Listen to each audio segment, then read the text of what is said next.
네, 고유경의 스페셜리스트 오늘은 오랜만에 대신증권 리서치센터 투자전략팀의 이경민 팀장님과 함께합니다. 팀장님 안녕하세요. 네, 안녕하십니까. 네. 저희 2달 만에 네, 봬요. 벌써 그렇게 됐네요.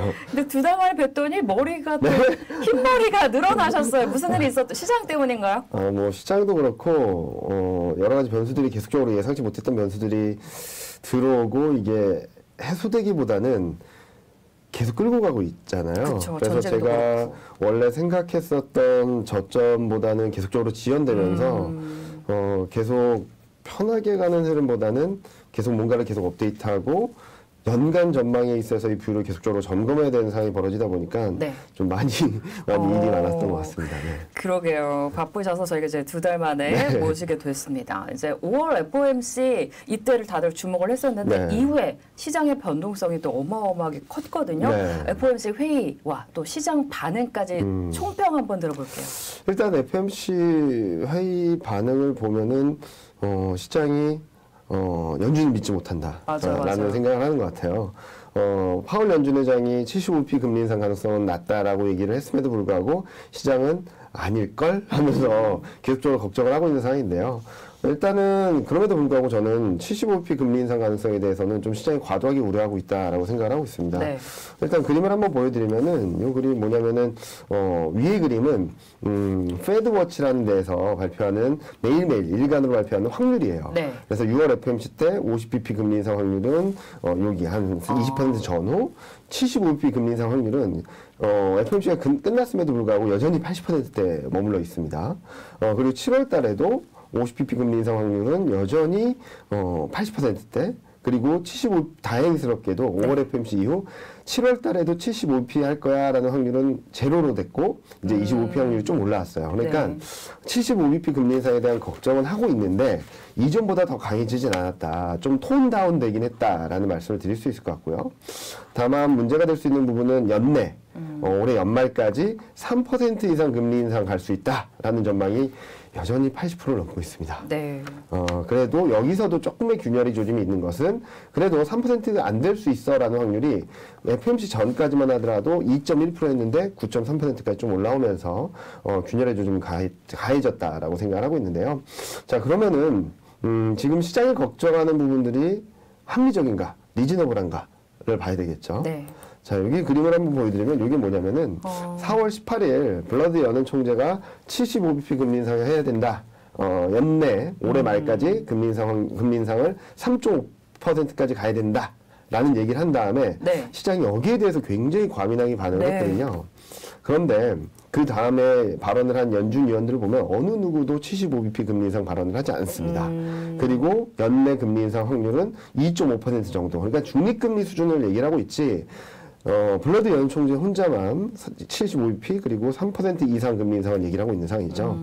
그렇게 본다면 지금 시장이 연준의 컨센서스보다 더 매파적인 걱정을 하는 것이 아닌가라는 생각을 하고 있어서 지금 현재 시점에서는 시장의 우려가 좀 과도하다. 그런데 연준의 신뢰도가 낮다 보니까 다소 아직까지는 걱정을 사고 있다. 눈으로 보기 전까지는 시장이 변하지 않을 것 같다라는 생각을 하고 있습니다. 네, 시장이 좀 우려가 과도하다, 또 연준을 믿지 못해서 눈으로 확인을 해야지 좀 시장이 반등을 할 것 같다라는 얘기십니다.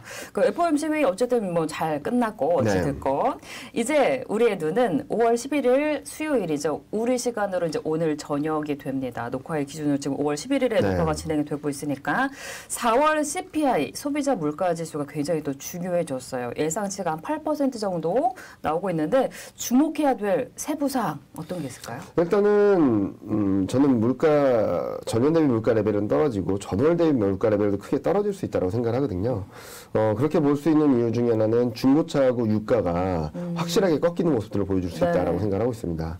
먼저 그림을 한번 보여드리면 이게 물가 상승률 전년 대비 기여도가 위쪽이고요. 여기 위에 밑에는 전월 대비 기여도인데 보시면은 전월 대비로는 3월 달에 유가 혼자서 1%를 끌어올렸어요.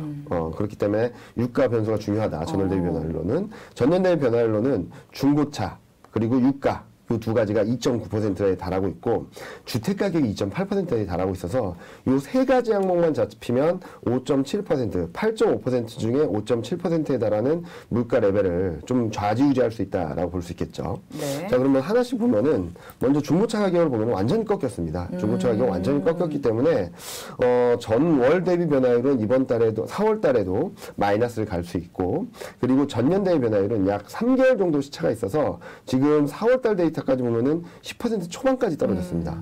그렇게 본다면 이제 4월, 5월까지 이 레벨이 떨어질 수 있다는 점들, 즉 중고차 가격이 여태까지는 물가를 끌어올리는 역할을 했다면 네. 지금부터는 톤 다운 시켜주는 역할을 해줄 수 있다라고 생각하고 있고요.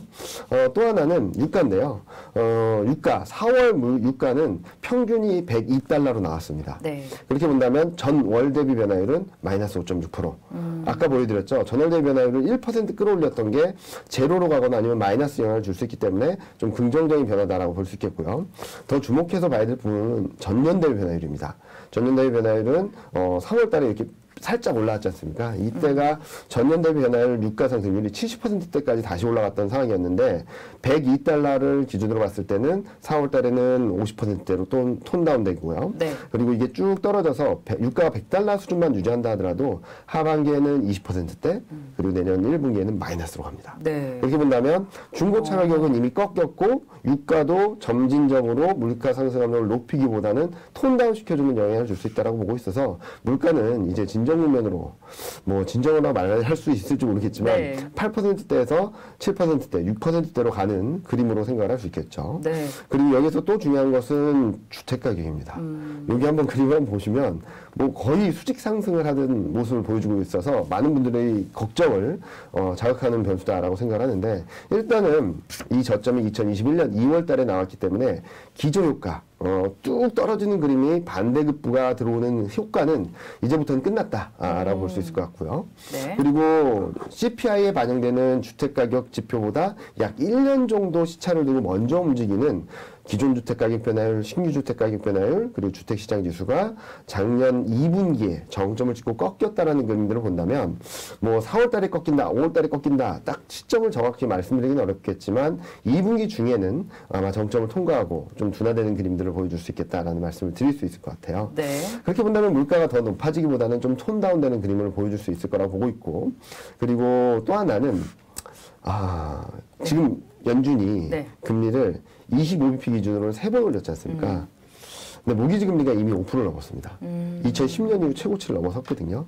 그로 인해서 주택 판매 기대 지수, 잠재 구매 지수가 완전 꺾여버리는 상황이 나오고 있어서 단기적으로는 물가가 톤 다운되는데 영향을 줄 수 있겠지만 좀 긴 호흡에서는 주택 경기에 좀 부담이 되지 않을까라는 걱정을 할 수 있는 부분이다라고 좀 계속적으로 체크를 하시면 좋을 것 같고요. 네. 그리고 5월 FMC 이후 뭐 75p 걱정을 한다라고 했지만 정책 효과는 분명히 있었던 것 같습니다. 요 밑에 그린 BEI가 뭐냐면은 기대 인플레이션, 물가가 오를 것 같아라고 기대할 수 있는 데이터인데요. 네. 이게 완전히 꺾여버리는 모습들이 나타나고 있어서 물가에 대한 기대 심리가 약해지는 부분들 또한 물가 상승 압력을 좀 제어할 수 있는 변화라서 지금 현재 시점에서 본다면 물가가 더 오르기보다는 좀 톤다운 될 수 있는 네. 그런 그림으로 볼 수 있겠죠. 그러면은 일단 인플레이션 피크 아웃 쪽으로 보고 네, 계신 네, 거고 네. 그러면 여기에 또 시장의 방향성은 어떻게 잡아갈 거라고 보시나요? 일단은 지금 현재 시점에서 가장 부담이 됐던 거는 물가가 너무 가파르게 오른다, 레벨이 높다, 계속적으로 오를 수 있다라는 걱정이었고요. 그에 마음을 발맞춰서 연준의 금리 인상 스케줄도 빨라진다, 강해진다라는 그렇죠. 걱정들이 있었고 이에 따라서 채권 금리가 급등을 했죠. 만약에 물가가 정점을 통과하게 된다면 연준의 통화 정책이 더 매파적으로 가지 않을 수 있다. 그리고 또 하나 아까 말씀드렸죠. 연준의 스탠스보다 시장의 걱정이 너무 앞서가 있어요. 그러면은 연준의 스탠스에 좀 맞춰지는 그림이 나타나게 된다면 시장의 우려감들은 좀 안정이 되겠죠. 네. 그래서 안드렐리의 계기가 될 수 있다라는 생각을 하고 있어서 아마도 4월 CPI가 시장이 예상하는 수준 정도만 나아준다 하더라도 시장은 좀 안정을 찾아가고 안도랠리를 만들어갈 수 있는 시작점이 되지 않을까 생각을 하고 있습니다. 네, 인플레이션 피크아웃 판단과 함께 시장은 이제 안도랠리를 이어갈 수 있다라는 분석해 주셨습니다. 뭐 이제는 좀 좋은 얘기를 했는데 아직까지 안 좋은 좀 얘기를 해 보자면 중국의 봉쇄 뭐 조금씩 풀리고 있다고는 네. 하는데 아직은 그 부분이 우려가 되고요. 또 우크라이나 전쟁이 장기화되고 네. 있습니다. 생각보다 진짜 너무너무 길어지는 것 같아요. 여기에 따른 시장의 영향 그리고 또 우리의 대응까지 한번 알아볼게요. 일단은 우크라이나 사태 먼저 말씀을 드리면요. 장기화되고 있다는 것은 다 인지하고 있는 상황이고요. 우크라이나 사태로 인한 단기 충격은 올해 1월, 2월 달에 다 들어왔다라고 생각하고 있어요. 예를 들어 말씀을 드리면 만약에 우크라이나 사태가 장기화됨으로 인해서 단기 충격이 더 커졌다라고 한다면 유가가 여기 안 있겠죠. 그리고 또 하나 말씀드리고 싶은 것은 어떤 이슈가 이벤트가 터졌을 때 시장이 충격을 받는 것은 초기 국면이 가장 강합니다. 유가 흐름만 봐도 그런데요.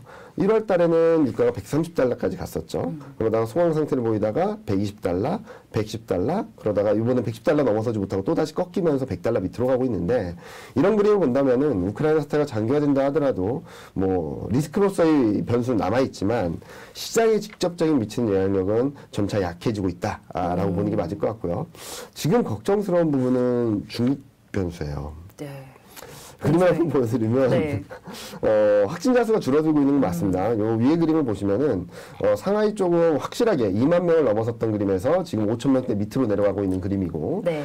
상하이 제외한 지역에서도 굉장히 많은 숫자들이 나오지 않고 있어요. 그런데 중국은 여전히 제로 코로나를 유지하고 있습니다. 최근 요 그림을 보시면 깜짝 놀라실 수도 있는데 지금 상하이 쪽에서의 지하철 이동량이 하루 평균 1,000만 명이었는데 네. 제로입니다. 뚝 떨어졌네요. 뚝 떨어진 게 아니라 0이에요, 0. 안 하나? 운행을 안 하나요? 네. 어. 그리고 또 하나 좀 걱정스러운 것은 베이징에서의 지하철 이동량 또한 한 하루 평균 800만 명 정도가 이동했는데 지금 그게 급격히 떨어지고 있죠. 네. 그래서 거의 사람들의 이동이 없다. 봉쇄 조치가 지속되고 있다. 그런데 베이징에서 지금 봉쇄 조치를 강화하는 이유가 확진자 수가 50명이 넘었다는 이유예요. 100명, 1000명, 10,000명이 아니라 50명 넘어섰으니까 이걸 제로로 만들기 위해서 봉쇄 조치를 한다는 거라서 좀 시장의 부담 요인은 맞다라고 생각합니다. 그런데 다행스러운 점은 많은 분들이 걱정하시는 게 중국의 경기 불안이 글로벌 경기 불안, 글로벌 교역 위축, 그리고 공급망에 영향을 줄 거다라는 걱정들을 많이 하시는데요. 4월 PMI를 보면은 서비스, 그러니까 중국 내에 있는 서비스 쪽은 굉장히 충격을 많이 받았어요. 네. 그런데 제조업은 생각보다 그렇게 충격이 크지 않았거든요. 그리고 이런 걱정들로 인해서 시장은 먼저 급락을 했고 위안화는 급등을 했습니다. 네. 위안화 큰 폭의 약세를 보였죠. 네. 그래서 요즘 중국 증시가 오히려 반등을 하는 모습을 보여주는 것도 이런 걱정들은 선반영을 했는데 생각보다 그렇게 나쁘지 않네? 그래서 제가 여기에 그림을 보여드렸듯이 공포 대 현실인데 시장은 이미 공포감을 많이 반영을 한 상황에서 현실은 그 정도까지는 아니네라는 것들만으로도 반등을 하고 있다는 것이죠. 네. 그리고 또 최근 나온 수출 데이터 또한 예상보다 좀 양호했다는 그림들이 나오고 있어서 중국 내부적인 소비 쪽의 문제는 분명히 있을 텐데 이게 글로벌 경기로 확산되지는 않을 것 같다라는 말씀을 드리고 있고요. 네. 그리고 반대급부로 생각할 수 있는 게 정책이죠. 유동성을 어마어마하게 풀고 있고 금리를 인하하고 있고 그 결과 크레딧 임펄스라고 하는 유동성과 신용 모멘텀을 바라볼 수 있는 데이터가 이렇게 빠르게 올라오고 있습니다. 네. 이 의미는 유동성 쪽에서의 힘이 들어오고 있다라는 그림이고요. 이와 더불어서 뭐 여기 보시면 물류 대란 방지 대책 그리고 여기 보시면은 수출 지원금 소비 잠재력 방출을 위한 소비 회복 촉진 정책들을 계속 내놓고 있어요. 아직까지는 그동안에는 불안감들, 공포감들에 의해서 묻혀있던 정책들이 지금은 공포감을 선반영한 뒤에는 좀 긍정적인 힘을 발휘하고 있지 않을까. 네. 이런 정책들이. 그리고 또 하나 변수는 중앙정치국회의에서 올해 목표를 달성하기 위해 노력하겠다라고 하면서 인프라 투자, 중소기업 구제금융, 산업공급망 및 인프라의 정상 운영, 여러 가지 부동산 정책도 발표하고 플랫폼 경제에 있어서도 지원, 건전한 발전을 위해서 지원하겠다는 발언을 하는 등 경기 부양에 좀 포커스가 맞춰지고 정부진 정책들이 계속적으로 힘을 받고 있거든요. 네. 그래서 최근 중국 증시도 반등을 하고 있고 그로 인해서 부정적인 영향들을 좀 안도하는 모습들을 보여주지 않을까라는 생각을 하고 있어서 자 우크라이나 사태는 단기 충격 이후 장기화되는 데 따른 부정적인 영향은 좀 제어되고 있고 중국도 경기 불안, 교역 위축 이런 부분들도 단기적으로 충격 변수가 되긴 했지만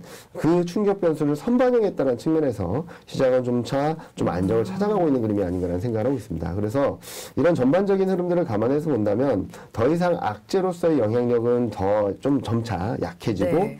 앞서 말씀드렸던 경기 부양 정책이라든지 최근 나타나고 있는 여러 가지 긍정적인 변화들의 힘이 조금씩 힘을 받고 있어서 저는 오히려 네. 코스피가 최근 급락을 한 게 악재들을 빠르게 반영했다라고 생각을 하고 있고요. 그리고 이제부터는 악재를 빠르게 반영한 만큼 악재들의 힘은 약해지고 호재들이 가만히 있어도 점차 이렇게 역전되는 구간으로 들어갈 수 있어서 저는 5월 초중순을 지나면서 바닥을 잡고 이제 안도랠리 국면으로 진입할 수 네. 있다고 생각을 하고 있습니다. 말씀해 주신 것처럼 시장이 안도하고 진짜 안정을 빨리 찾아가면 좋겠습니다. 맞을 매 미리 다 맞은 그런 시작이면 좋겠어요.